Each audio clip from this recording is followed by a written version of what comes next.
इन्दुसयवन्द्याणं तिरुवणिहितमहुरविशतवक्काणम् अन्तातीतगुणाणं णमोजिणाणं चितभवाणम्।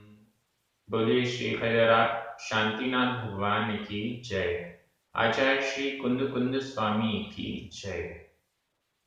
हम सभी बड़े सौभाग्यशाली हैं जो हमें आचार्य कुंद कुंद स्वामी का महान ग्रंथ पंचास्तिकाय अध्ययन का अवसर मिल रहा है। हम सभी विनय और भक्ति भाव पूर्वक इस ग्रंथ के गाथाओं का एक एक शब्द से अर्थ समझने का प्रयास कर रहे हैं। आज हम दो गाथाओं का अध्ययन करेंगे, क्रमशः गाथा क्रमांक 147 और 148। ये दोनों गाथाएं बहुत महत्वपूर्ण हैं। बंध अधिकार प्रारंभ हो रहा है। कर्मों का बंध क्यों होता है, किन परिणामों के कारण होता है, किस प्रकार से होता है, ये सारी चर्चाएं इन गाथाओं में और आगे आने वाली गाथाओं में स्पष्ट होंगी। गाथा प्रारंभ करते हैं। गाथा क्रमांक 147। उच्चारण। जम जम सुह मसुह मुदिन्नम। सुह मसुह मुदिन्नम, आधणा पुराणा बिंदी, मुदिन्नम, ये पूरा एक शब्द है। सुह मसुह मुदिन्नम। भावम भावम, रत्तो रत्तो, करेदि करेदि, जदि जदि, अप्पा अप्पा। सो तेन हवदि हवदि, बंधो बंधो। पुग्गल कम्मेण पुग्गल कम्मेण, विविहेण विविहेण। जम सुह मसुह मुदिन्नम। जम सुह मसुह मुदिन्नम। भावं रत्तो करेदि जदि अप्पा। भावं रत्तो करेदि जदि अप्पा। सोतेण हवदि बंधो। सोतेण हवदि बंधो। पुग्गल कम्मेण विविहेण। पुग्गल कम्मेण विविहेण। गाथा बहुत अच्छी है। सो तेण हवदि बंधो, सो यानी वह, तेण उसके कारण, हवदि होता है, बंधो बंध। सो बंधो वह बंध, तेण हवदि उसके कारण से हवदि होता है। किसके कारण से होता है? वो ऊपर वाली लाइन में जो बताया गया उसके कारण से हवदि होता है, बंधु बंध। कैसे? जम सुह मसुह मुदिन्नम भावम। जम भावम, जम यानी जो, भावम भाव, जो भाव। कैसे भाव? सुह मसुह मुदिन्नम, संधि विच्छेद करें। सुहम, आधा मा, ये बिंदी के रूप में आपको दिखाई दे रहा है, प्लस असुहम, यहां भी आधा मा, ये बिंदी के रूप में दिख रहा है, उदिन्नम, आधा मा और आ मिलकर मा पूरा हो गया, सुह मसुह, और उसके बाद फिर आधा मा और उ की मात्रा मिलकर मा में उ की मात्रा हो गई। सुह मसुह मुदिन्नम। सुहम शुभ, असुहम अशुभ, उदिन्नम उत्पन्न हुआ। उदिन्नम उत्पन्न हुआ। जो भावम भाव, जो भाव, सुह असुह मुदिन्नम, सुह मसुह मुदिन्नम, शुभ और अशुभ रूप से उदिन्नम उत्पन्न हुआ। जो शुभ और अशुभ रूप से उत्पन्न हुआ भावम भाव है, वह रत्तो करेदि जदि अप्पा, जदि यदि, जदि यदि, अप्पा आत्मा। कैसी आत्मा? रत्तो रागी, राग से युक्त, राग सहित, अप्पा आत्मा। अब यहाँ पर जम, सुहम, सुहम, असुहम, उदीर्णम और भावम ये सब में द्वितीय विभक्ति का एक वचन है और सब में विभक्ति आपको बिंदी ऊपर दिख रही है। अप्पा और रत्तो, अप्पा का विशेषण है रत्तो, यह प्रथमा विभक्ति का एक वचन है। आत्मा, कैसी आत्मा? रत्तो, राग से युक्त आत्मा, राग से सहित आत्मा, रागी, रागी आत्मा क्या करती है? यदि रत्तो अप्पा, यदि रागी आत्मा जम जो शुभ अशुभ उत्पन्न रूप उत्पन्न हुए भावों को कुणदी करेदी करता है, ठीक है ना। सो बंधो भवति, वह बंध होता है। यहां भी बंधो और सो, बंधो का विशेषण हो गया सो, वह बंध, वह बंध जिसकी चर्चा हमें करनी है, वह बंध होता है। कब होता है? जब रागी आत्मा ऐसे भावों को करता है। किस कारण से होता है? इन भावों के कारण से होता है। रागी आत्मा जब ये शुभ और अशुभ रूप भाव करता है तो उसको उस कारण से बंध होता है, वह बंध होता है। पुद्गल कम्मेण विविहेण, पुद्गल कर्मों के द्वारा, विविहेण विविध, विविध पुद्गल कर्मों के द्वारा। ये जो तेण है उसका विशेषण यहाँ पुद्गल कम्मेण विविहेण, यहाँ पर तीनों में ही तृतीया विभक्ति का एक वचन। उन पुद्गल कर्मों के द्वारा बंधो, बंध हवदी होता है। कैसा है? पुद्गल कर्म कैसे हैं? विविहेण, विविध, विविध, अनेक प्रकार के, अनेक प्रकार के पुद्गल कर्मों के द्वारा, उन पुद्गल कर्मों के द्वारा सो वह बंधो, बंध हवदी होता है, वह बंध उनके द्वारा होता है। तो ये दो लाइनें आपके सामने आ रही हैं। ऊपर वाली लाइन में तो कारण स्पष्ट किया गया, कंडीशंस स्पष्ट की गई, बंध क्यों होता है, किन परिणामों के कारण होता है। और नीचे वाली लाइन में स्पष्ट किया गया कि बंध किसके द्वारा होता है, आत्मा को बंध होता है। किसके द्वारा आत्मा को बंध होता है? पुद्गल कर्मों के द्वारा आत्मा बंधती है। पुद्गल कर्मों के द्वारा आत्मा को जकड़ लिया जाता है। किस कारण से जकड़ लिया जाता है? क्योंकि यह आत्मा रागी है, क्योंकि यह आत्मा राग करती है, क्योंकि यह रागी आत्मा है और शुभ अशुभ परिणामों को करती है। तो शुभ और अशुभ परिणामों के करने से पहले बताया गया शुभाश्रव या अशुभ आश्रव होता है, शुभ या अशुभ कर्मों का आश्रव आना होता है। और उसके बाद क्योंकि राग है तो वे कर्म आकर बंध जाते हैं। दो प्रोसेस हैं। पूरे वातावरण में धूल मिट्टी फैली हुई है। एक पहलवान अपने शरीर में तेल लगाकर व्यायाम कर रहा है, हाथ पैर इधर उधर चला रहा है। अब पूरे वातावरण में धूल है और उसने स्वयं में तेल लगाया हुआ है, क्या होगा? वह धूल उस तेल के कारण पहलवान को चिपकती जाएगी। कर्मों का आना, धूल का उड़ना, आश्रव हुआ। राग के कारण कर्मों का चिपक जाना, तेल के कारण धूल का चिपक जाना, ये बंध है। आश्रव अलग है, बंध अलग है, दोनों अलग अलग हैं। आश्रव अलग है, बंध अलग है। आश्रव के कारण अलग हैं, बंध के कारण अलग हैं।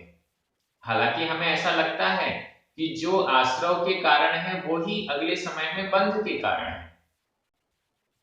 हमें ऐसा फील होता है कि जो आश्रव के कारण है वे ही अगले समय में बंध के कारण है, लेकिन ऐसा है नहीं। आश्रव मन वचन काय की चंचलता से हो रहा है, योगों की चंचलता से हो रहा है। योगों की चंचलता के कारण और भी जो कारण बताए गए हैं उन कारणों से आश्रव हो रहा है। लेकिन बंध योगों की चंचलता से नहीं होता, बंध होता है राग के कारण। हम लोगों ने इसका एक प्रैक्टिकल किया था। आप सोच रहे होंगे कि ये सिद्धांत की बातों में भी प्रैक्टिकल होते हैं क्या? बिल्कुल।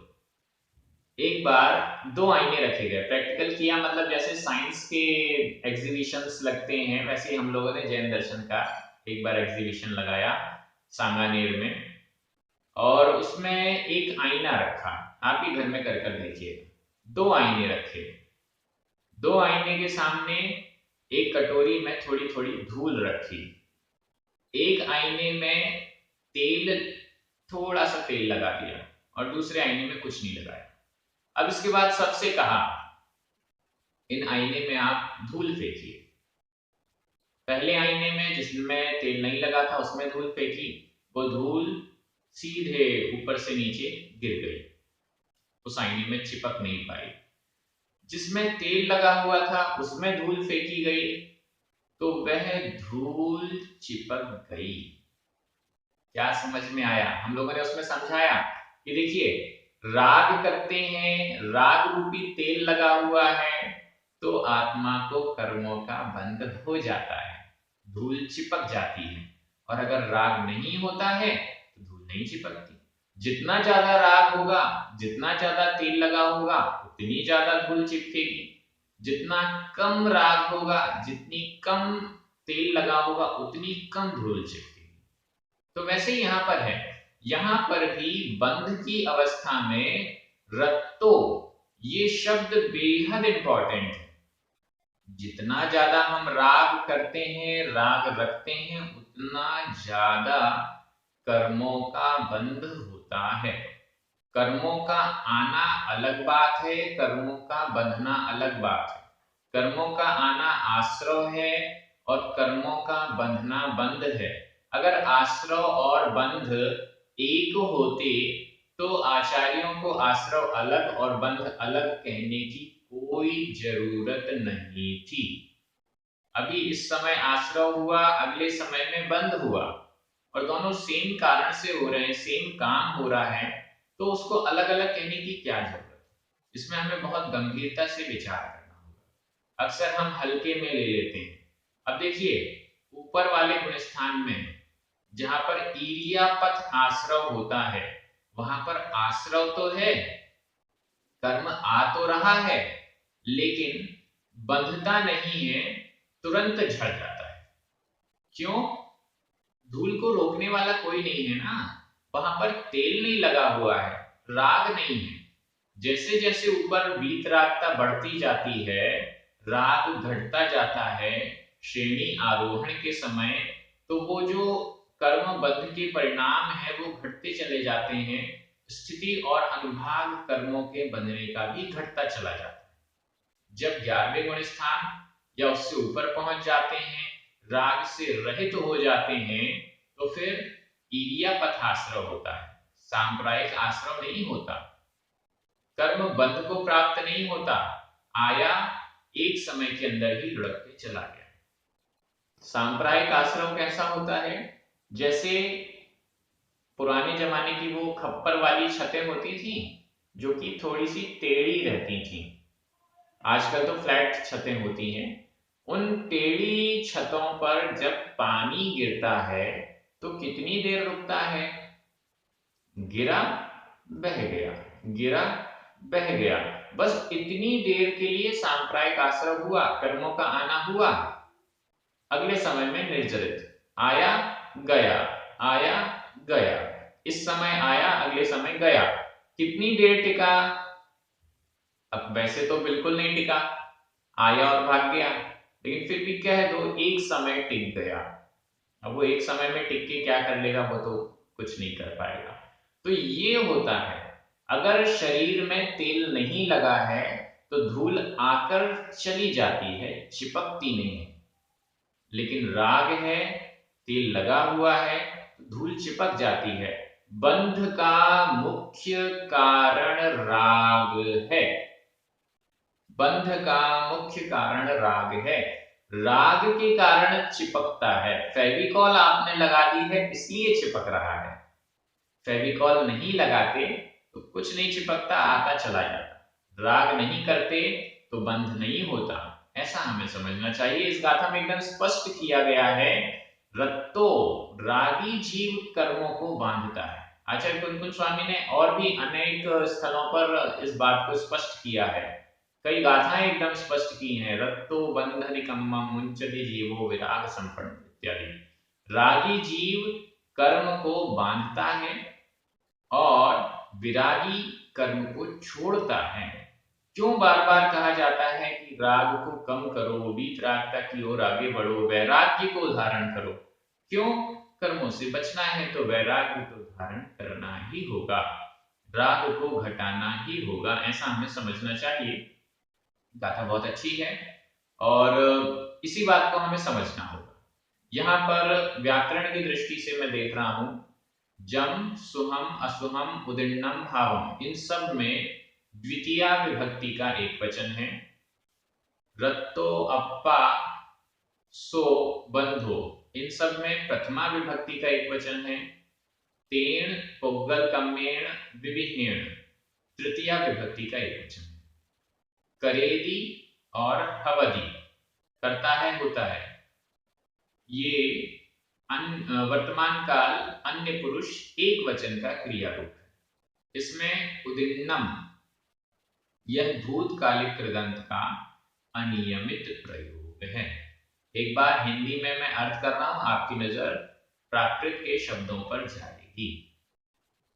यदि रागी आत्मा जो शुभ और अशुभ रूप उत्पन्न हुए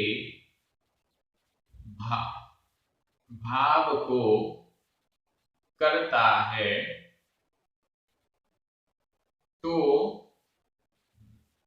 अनेक प्रकार के उन उद्गल कर्मों के द्वारा वह बंध होता है।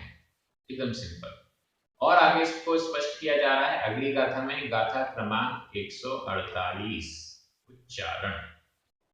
जोग निमित्तम, जोग निमित्तम, गहणम, गहणम, गहणम, जोगो, जोगो, मण वयण काय संभूदो, मण वयण काय संभूदो, भाव निमित्तो, भाव निमित्तो, बंधो, बंधो, भावो, रति राग दोष मोह जुदो, रति राग दोष, रति राग दोष मोह जुदो। जोग निमित्तम गहणम, जोग निमित्तम गहणम, जोगो मण वयण काय संभूदो, जोगो मण वयण काय संभूदो, भाव निमित्तो बंधो, भाव निमित्तो बंधो, भावो रति राग दोष मोह जुदो, भावो रति राग दोष मोह जुदो।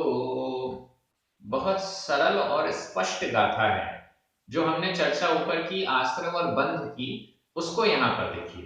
पहली लाइन आश्रव की, दूसरी लाइन बंध की।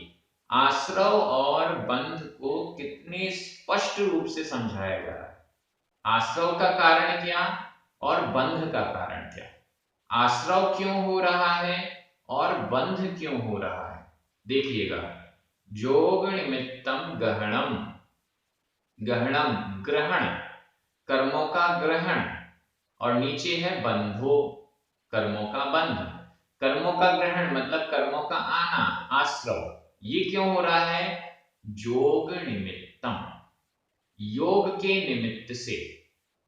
अब यहां पर कर्मों के ग्रहण, कर्मों के आने का वैसे तो और भी कारण पिछली गाथाओं में बताए गए थे, लेकिन मुख्य कारण जो एकदम लास्ट तक रहता है, अंत तक रहता है, वो है योग। योग निमित्तम, योग निमित्तम, योग का निमित्त पाने पर, योग के निमित्त से गहनम, ग्रहण होता है। ग्रहण कर्मों का आना, कर्मों का आश्रव, योग निमित्तम, योग निमित्त वाला है, योगों के निमित्त से होता है। जोगो, योग, ये योग क्या है? मण, वयण, काय, संभूदो।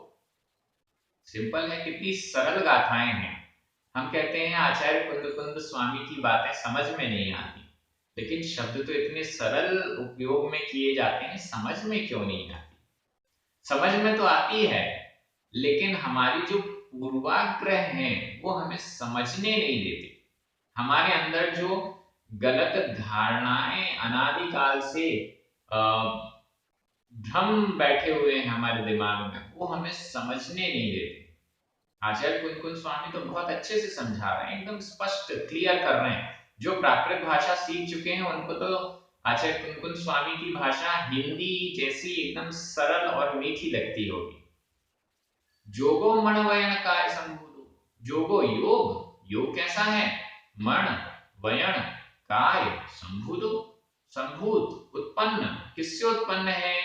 मण, मन, वयण, वचन, काय, शरीर। मन, वचन और काय से संबुधो उत्पन्न है जोगो योग। योग की क्या परिभाषा? आत्मा के प्रदेशों का परिस्पंदन, हलन चलन। किसके निमित्त से होता है? मन, वचन और काय से।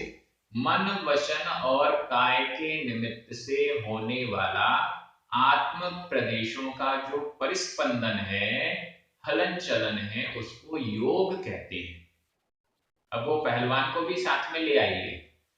पहलवान भी हाथ पैर हिला रहा है, व्यायाम कर रहा है, योग कर रहा है, इसलिए वो धूल के संपर्क में आ रहा है। कर्म का आश्रव योग से, योग निमित्त से। और फिर बंधेगा कैसे? कोई तेल लगाया है तो बंधेगा। भाव निमित्तो बंधो, भावों के निमित्त से बंध है। भाव निमित्तो बंधो, समझ में आ रहा होगा आपको? भाव निमित्तो बंधो, भाव के निमित्त वाला बंधो, बंध होता है। बंध क्या है? भावों के निमित्त से होता है। कर्म का आना योग के निमित्त से है और कर्म का बंधना भावों के निमित्त से है। क्यों? जितना ज्यादा योगों में चंचलता होगी उतना ज्यादा कर्म आएंगे, लेकिन बंधेंगे कैसे? क्योंकि बंधने में भी बहुत सारी चीजें हैं। प्रकृति बंध, प्रदेश बंध, स्थिति बंध, अनुभाग बंध। स्थिति बंध, कितने समय तक यह कर्म बंधा रहेगा, वो स्थिति, टाइम पीरियड। अनुभाग बंध, कितना स्ट्रांगली बंधा है, इसकी फलदान शक्ति कैसी रहेगी, जब ये कर्म अपना फल देगा तो कौन सी शक्ति रहेगी। अब ये जो डिफरेंस बनता है उसका कोई कारण तो होगा। इतने सारे कर्म हैं, अलग अलग आते हैं, अलग अलग टाइम पीरियड के लिए बनते हैं, अलग अलग अनुभाग, अलग अलग फलदान शक्ति वाले होते हैं, तो उसका कोई कारण होगा।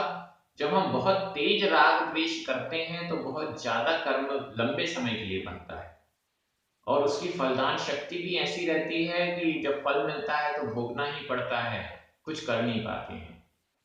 तो ये कैसा है? भाव निमित्तो, भावों के निमित्त से।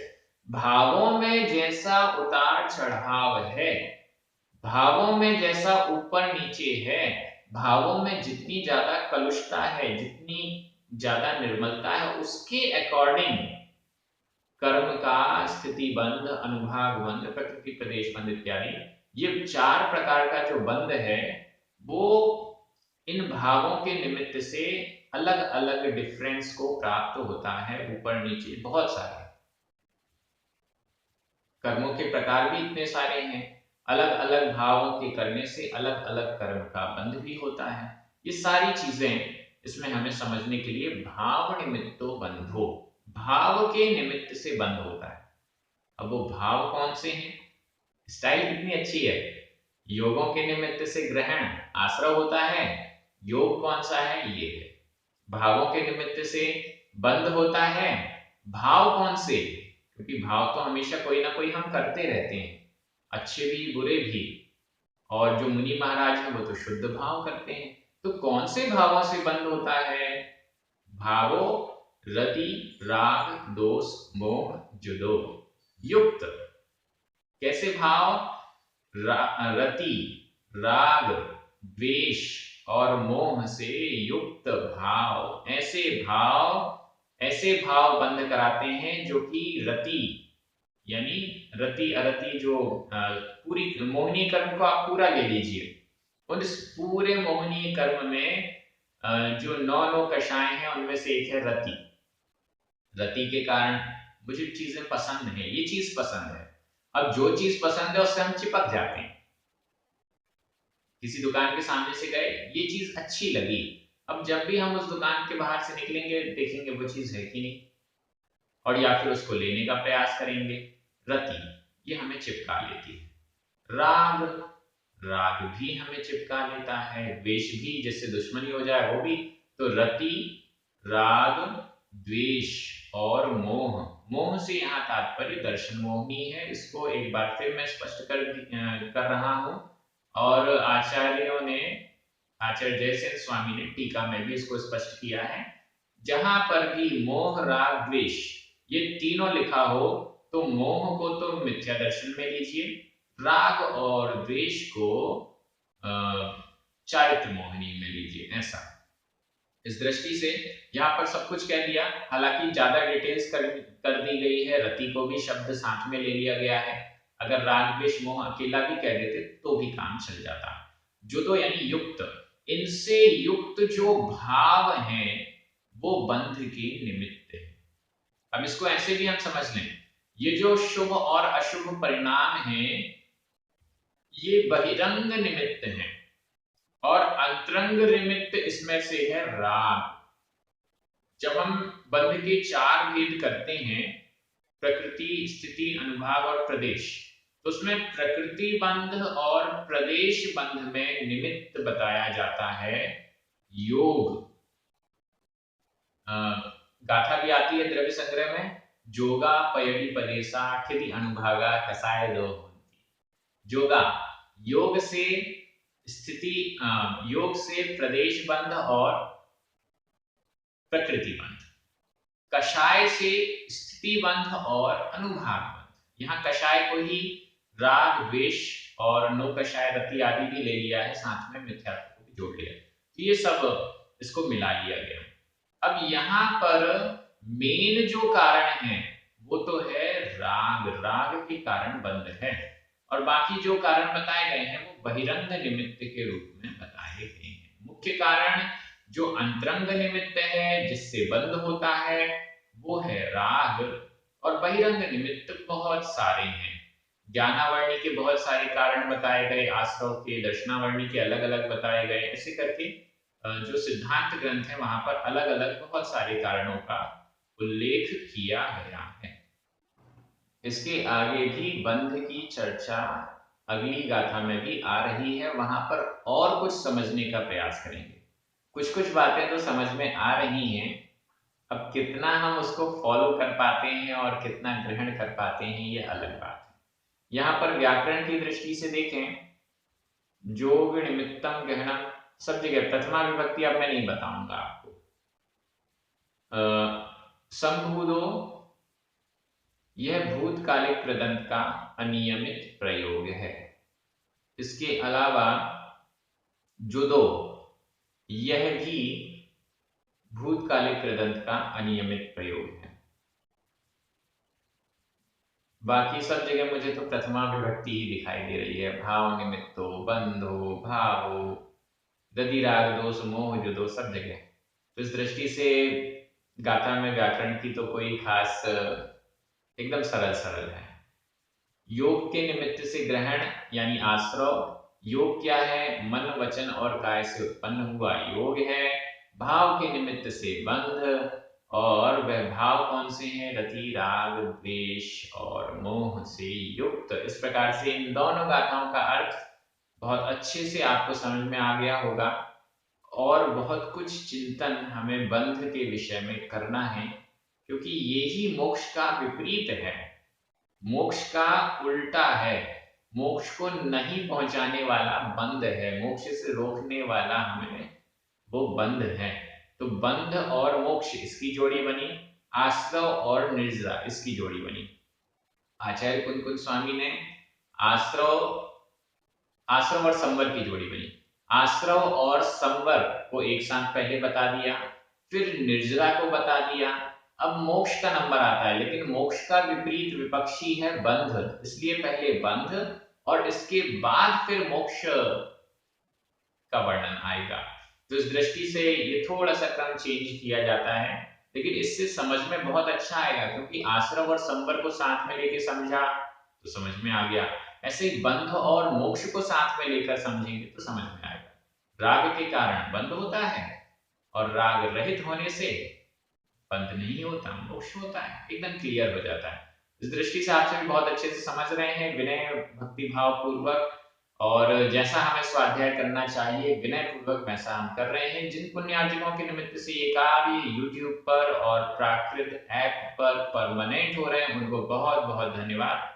सभी को जय जिनेंद्र, जिनवाणी माता की जय।